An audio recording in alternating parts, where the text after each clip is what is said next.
There, can you guys hear that? The sound of the rain on the roof, the best noise ever to wake up to.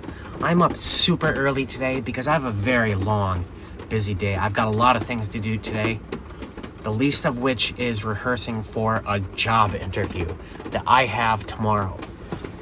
Now, this is kind of different from any interview I've ever had because I mentioned that I live in a van, and I actually linked to my YouTube on my job application. Something I just did on a whim, not something I normally do. I feel like it's not really anyone's business. But for this particular posting, I thought it was irrelevant. That's because this is a job for the agency in Massachusetts tasked with, well, actually, I'll just read you the mission statement of this agency right from their job posting. The Executive Office of Housing and Livable Communities is charged with creating more homes in Massachusetts and lowering housing costs for residents. That's the entire mission statement of this agency. Now, I could have sworn I just did a video a month ago about my thesis on the cost of housing in Massachusetts. I described it as a supply and demand issue, as simple as that. As long as demand outpaces supply and more supply isn't built and created, then we're always going to have unaffordable housing. I think I said in that video that I thought the people making the laws and in charge of things also are homeowners themselves and don't want to see the value of their homes decreased, so they have a conflict of interest. You know, if they don't want their home values to go down, then how can they call themselves responsible for creating more affordable housing? You know what I mean? Anyway, I want to mull that thought over in case I mention something like that in this interview. I want to be able to articulate, what it is. I need to do that all day long. As for what I said in my job application, I actually might as well read you what I wrote in my cover letter.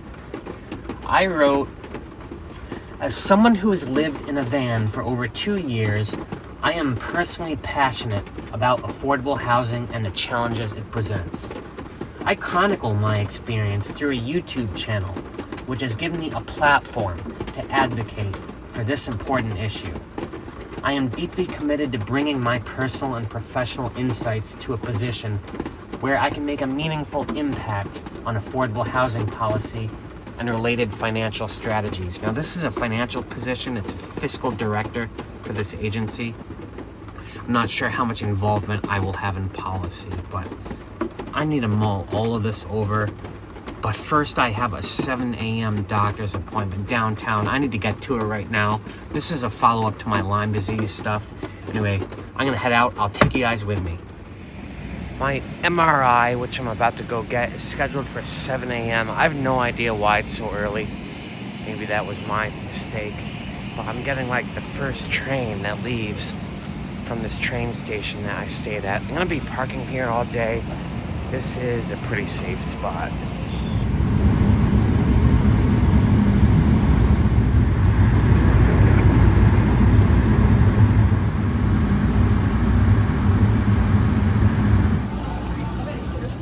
Well, that was a dark morning commute. I could barely see anything. The sun still is not up.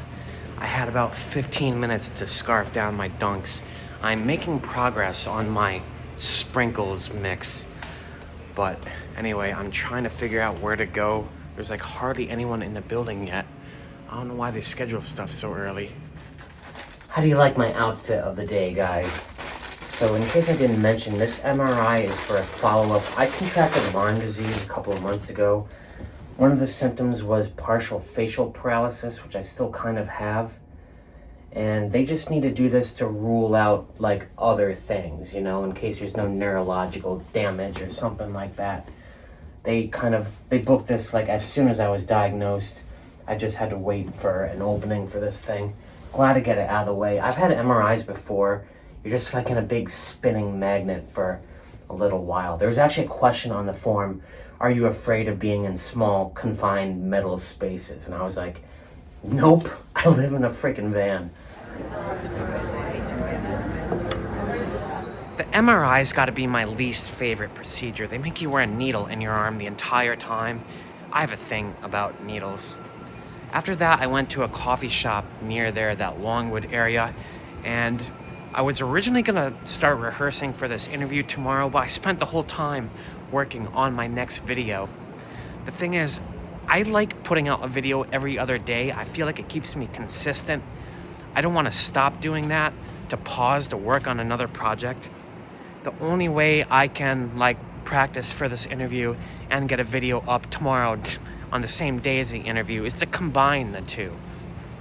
I'm going to use this as an opportunity to mull over the questions they'll probably ask me, ask myself why I'm applying to this, what do I have to offer. Right now, I'm going to go to the gym. I just trekked all the way back to that train station, and while I'm on the treadmill, I'm going to think of some of these questions. Yeah, time management, folks, that's probably the most important thing in life if you're gonna live in a van and run a YouTube and have a 9-to-5 job. First question, tell me about yourself. A very good question, very difficult question. I definitely shouldn't start with the whole living in a van thing. I am the Senior Revenue Analyst for the Executive Office of Health and Human Services. My primary job is production of the state's reimbursement claim to the federal government for the cost of running the Medicaid program.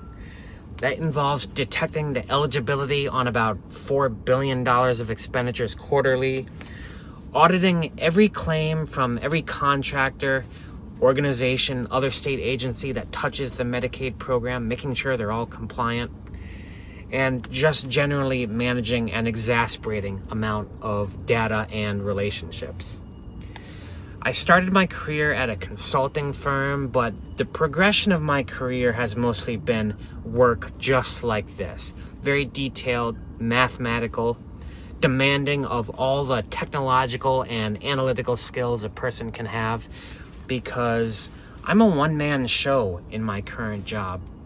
I don't have a team supporting me. I would like that. I feel I have a lot of skills and OCD hyperdrive to offer, but I would like to do it at a higher functioning position than what I have right now.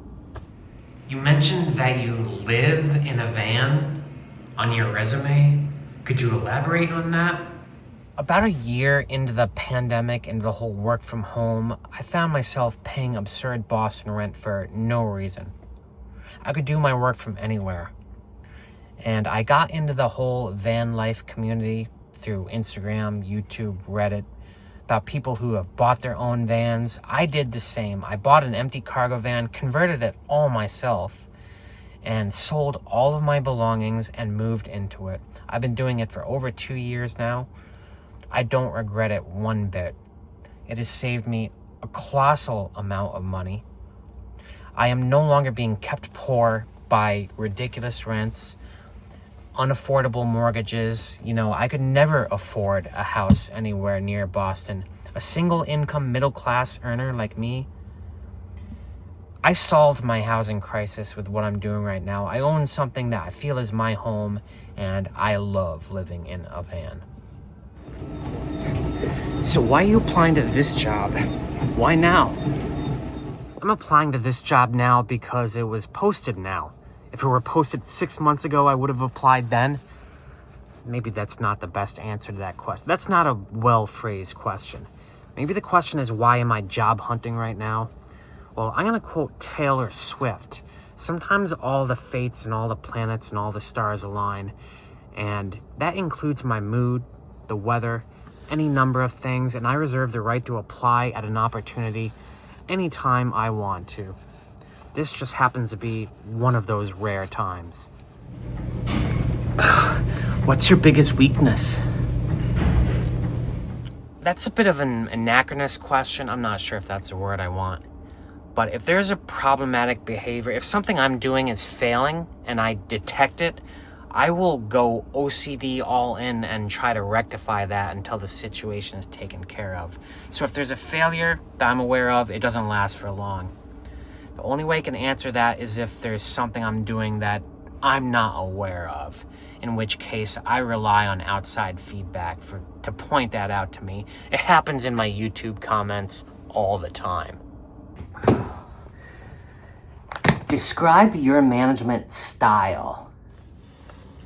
Well, style to me is a couple of things. First of all, in terms of my ethic and my performance, I need to know what everyone on the team is doing.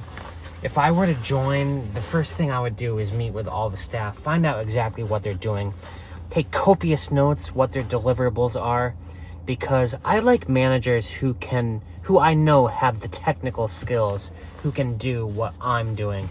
I've had very few in my career who can do that. I want to be one of those. I also like to lead by example. If there's a sticky situation or there's a workload flux, something like that, I will stay after hours. I will do what needs to be done. I want to set the example of performance for all of my staff. Describe a challenging work situation and how you handled it. A challenging work situation, well, that's tough, but there is definitely something that comes to mind.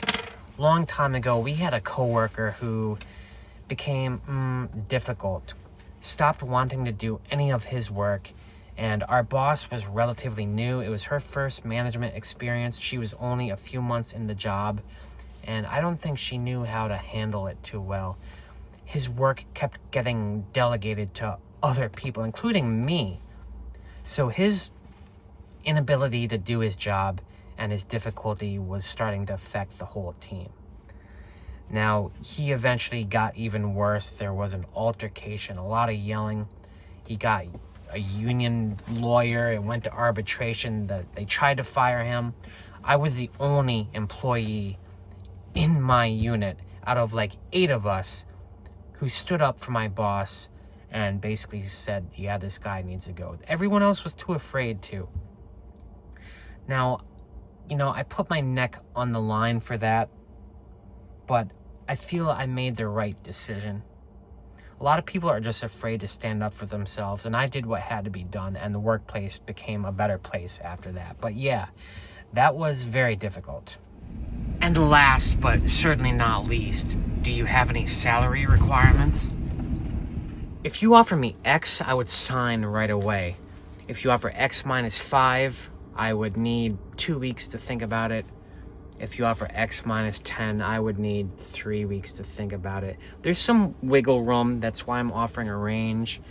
But that is just what my time is worth to me. I have other things I am considering doing with my time, so I don't want to waste yours. I have other ways of monetizing my time, including, going all in on YouTube.